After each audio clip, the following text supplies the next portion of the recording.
I love this man, and I don't want to get a divorce, but lately, he wants to turn me into some kind of Stepford wife, like a robot. I'm just like, you cannot set an impossible standard because she will never meet those expectations. He had 2 babies during our marriage. You need to stop having children until you learn how to be a responsible adult.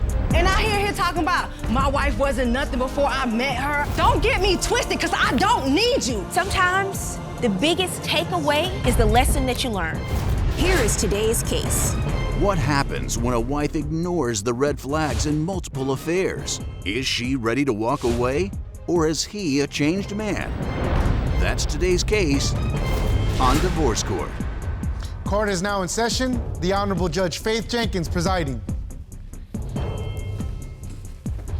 Your Honor, as you know, we have a virtual audience and it's filled with your super fans. Today's super fan of the day is Kathy from Paterson, New Jersey. Kathy, welcome to Divorce Court. We're really happy to have you with us today. Your Honor, this is the case of Smith versus Smith. Thank you, Juan. Mykkia Smith. Yes, Your Honor. You have brought your husband, Mr. Jamal Smith. Yes, Your Honor. To divorce court today. The two of you have been married for 2 years. Yes. You have a child together, 1-year-old daughter. Yes, Your Honor. But you're here because there have been a number of issues. You feel your trust has been broken. Yes, Your Honor. And you would like a divorce. Yes. And sir, you would like to save your marriage? Yes. Okay, I'll start with you, ma'am. What are the issues that have taken place in the marriage? Infidelity, disrespect, lies, like lies on top of lies, and I'm just fed up. Like, I'm at the point where I don't see a purpose of me and him being together because of all that. Because if the shoe was on my foot, wouldn't he expect the same thing? And what do you have to say, Mr. Smith? I came in here today to show my wife that I am willing to do anything she wants me to do, plus more, to win access to her and my daughter back. I text them every day. I come and see them as much as I can. I provide financially. Yes, he provides financially. That she asked me to do, Good. plus more, I try to do it just to prove to her. Except for the respect. Why wasn't all of this a part of your marriage in the 2 years that you were married? What happened? You said there were some red flags? Yes, there were a lot of red flags. Like, we get married in 2019 in February, and eventually our lease is up the following year, right? And I'm full on pregnant with our first child, and we move in with a coworker, female coworker, he suggested. So I move in, it's his friend. I didn't think anything of it. She's an older lady, so, you know, I'm just looking at her like, How much older? She's 10 years older. So I'm just like, okay, well, we're gonna only be here for a couple of weeks. One day, I go to the kitchen to go get a bottle of water. This girl comes out and she's in a full-blown oversized shirt and then no pants. She's kind of big, so it's not really oversized. So she walks and she sees me, oh, I thought you were Jamal. And then walks back into her room. So as I'm walking back to our room, I'm looking and I see her come back out and she has on pants now. Oh, so you have on pants now. So I go in here and I ask him, hey, are you cheating on me? No, I'm not cheating on you because I'm not cheating on you because I wouldn't want you to do that to me. What's going on with this woman?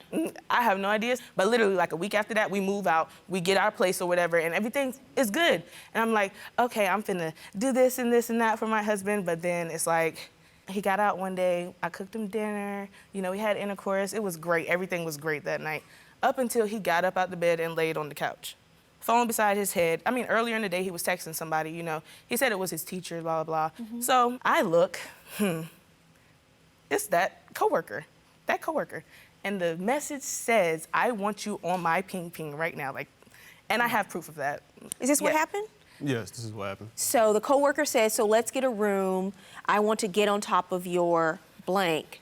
You respond, might as well just use my place since no one will be there. I want you on my blank too, though, like right now, LML. Wow. If this is what he's saying right now after he just got everything from me, then I wonder, you know, what else they've been talking about. So I had a plan to go out of town, and mind you, I was supposed to be going during my birthday. And he's telling her that, oh, I'm going out of town.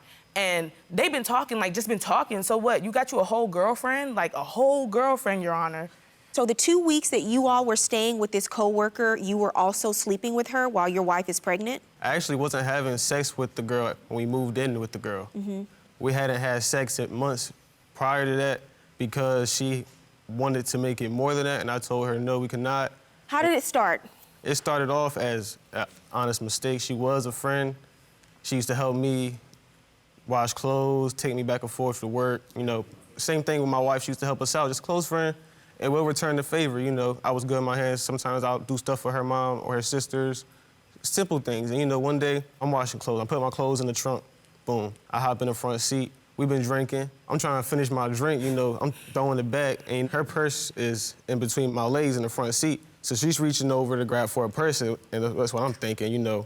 But come to find out, she reaching for a condom. Next thing you know, I feel her start to perform oral sex. And I didn't stop her because at that time, I wasn't being sexually pleased. At home, me and my wife, we couldn't have sex. There's no excuse, by the way, because she was looking into having surgery on her liver, so she was always nauseous, so her oral sex wasn't as good as she had wanted it to be. Yeah, it would take a lot for someone to get past that.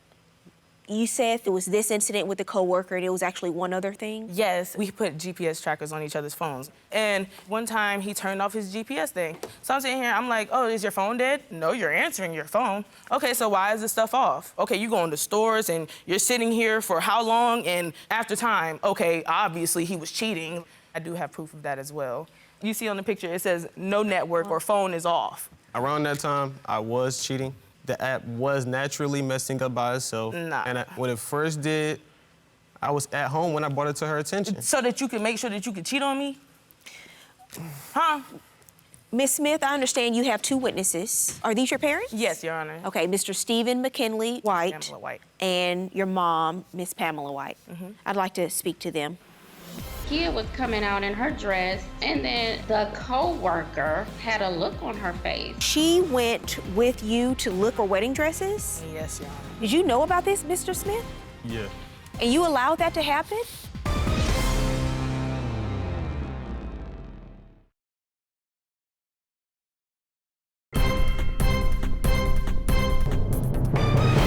Hello, Mr. and Mrs. White, how are you? I'm good, and you? I'm doing great. Your daughter and her husband are here in divorce court today, and they've explained to me some of the issues that they've been having in their marriage, and as I understand it, you'd like to testify in the case and share some things with the court. Mr. White? You know, when I met Jamal, I was moving both of them from North Carolina to Tennessee, where I was at. I had a good conversation with Jamal, getting to know him through the 11-hour drive. And part of that conversation was that they were not getting married no time soon, that they was going to get their apartment, they were going to work, and, you know, do things in that manner so they can have a better life for themselves, and then later down the line, talk about getting married. Well, that changed very quickly because I was coming from a training class one Sunday night, and he was like, hey, I would like to ask for your daughter's hand in marriage. I looked at him and I said, you told me I wasn't getting married no time soon, and how would your grandmother feel about it? And he told me at that time, oh, she already know. And I said, she already know? Who else know? He was like, Mykkia's mother know, a lot of them already know. So I got upset for the fact that I live right next door to them. And I didn't know anything. I was the last to know. So I felt very disrespected behind that. And I could not condone the marriage because of the way that things went down. Mr. White, did you ever give him your blessing to go ahead and get married? Did you go to the wedding? Yes, I did attend. Why did you advise them not to get married at this point? I was 20 years old when I married Mykkia's mother. You've seen some of the issues that your mother and I had. It doesn't always work out. You know, the intent might be there, but sometimes you got to experience things as an individual so that way you can grow better as a group. And that's something that we were not able to do. Ms. White, are you her stepmom? I'm her stepmother, yeah. Okay, I understand now. And what is your relationship with Mr. Smith now, sir? It's still the same, and as long as nobody put hands on one another, I'll let y'all settle that and do what you're gonna do. And what about you, Ms. White? I would always ask Kia, are you sure that they're just friends? And she would always say, yes, you know, that's what he says. So I figure, you know, maybe they could just be friends. That's possible, you know. Is there anything you observed that was questionable to you? She was like, the co-workers is going to take me to the place to look for the dress. What kind of dress was it?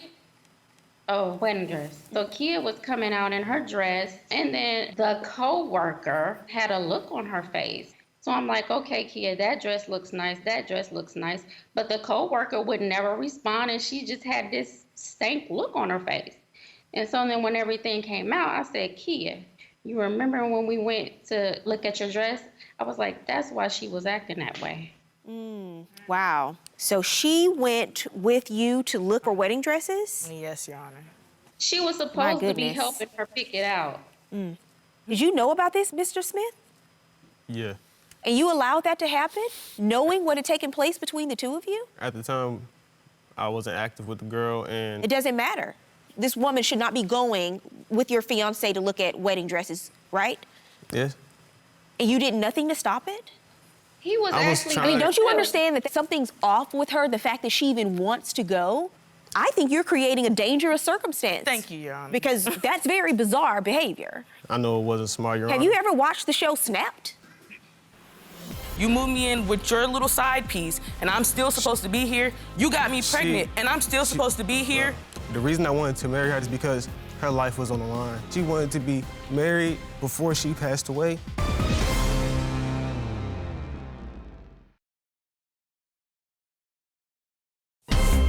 If you'd like your case to be heard on divorce court, call us toll-free 1-877-311-2222 or log on to our website at divorcecourt.com. Miss the show? Watch full episodes on our streaming platforms and follow us on social media for exclusive content. The reason why I'm happy you came on is because whenever I have people who've married as teenagers, I always want to know, what did your parents say? And in every case, their parents told them, no. Wait, you're moving too fast. They understand you need to grow and develop some more before you can make a lifelong decision and commitment like that. And you especially, I mean, just young and dumb and dangerous. Listen, that will set some people off. Your Honor. It's not Mykkia, but somebody else, it would have set them off. We would have been in a different courtroom today. Your Honor, also, we did try to get back together, you know, because I wanted my marriage. So, like I said, every red flag I ignored, I started seeing it again. I bought a hamper for him to put his clothes in, and they're still on the floor. Little black and mild papers still on the floor. And I'm just like, I have no reason to deal with this after all the stuff that you put me through. I'm still supposed to be here. You moved me in with your little side piece, and I'm still supposed to be here. You got me pregnant, and I'm still supposed to be here. Well, I understand that you went through a lot, but we both did. The reason I wanted to marry her to begin with is because her life was on the line. Half of her liver was taken out. The doctor told me he was not sure if things would go well. Okay, And so she told me that she wanted to be married and potentially have kids before she passed away. I married her. I wish I could say I respect your nobility I understand. in this situation, but it's not a situation where I can. It's just not, sir. Okay? I'm just trying to explain myself and be honest with my wife. Well, that honesty had to start a long time ago because now you're striving for a lifeline, and I can't help you. It has to come from a place of when I want to do the right thing. That has to start, sir, before you've done all these wrong things.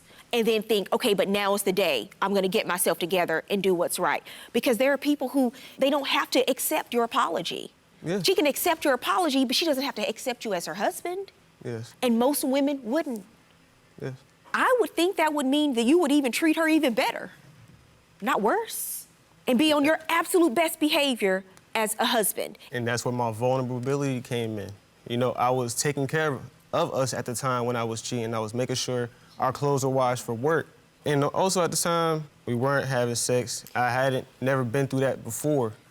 I wrote a love letter. And with my family back, Kia, I came here today to let you know that I'm taking responsibility for my actions. I see that I messed up. I've always known what's important. I never deserved y'all to begin with. I can't be the man that you deserve, and I can't be the father that you and Ali deserve. Okay, then respect me. I try my best And to. then stop texting my phone. I asked you to stop texting my phone, you still do it. To let you know that I still care about That's you. not respect. If I ask you to do something and you still doing something else, Mr. Smith, if you do really love her, you will respect her wishes. Sometimes our love can't be selfish. If you really love someone and they don't want to be in a relationship with you, don't you want what's best for them if you really love them? Yes. So what's best for her is she doesn't want to be in the relationship. I don't pry at her like hey, how you doing? Hey, beautiful, like, we can meet up with me at this time. I just sent her, good morning, beautiful. I hope you slept well. Have a great day. Mr. Smith, if she says she doesn't want to hear from you, you have to respect it. Mykkia, has Yes. anything that you've heard here today changed your mind? No, ma'am. Okay, No, you want to move forward with the divorce? Yes. Your Okay. Honor. In a divorce, infidelity can impact child custody, alimony, and property division. Proving infidelity requires evidence, like photos, videos, social media posts, and text messages. Deciding whether to stay or leave is a tough decision. The most important thing is to prioritize your emotional and mental well-being.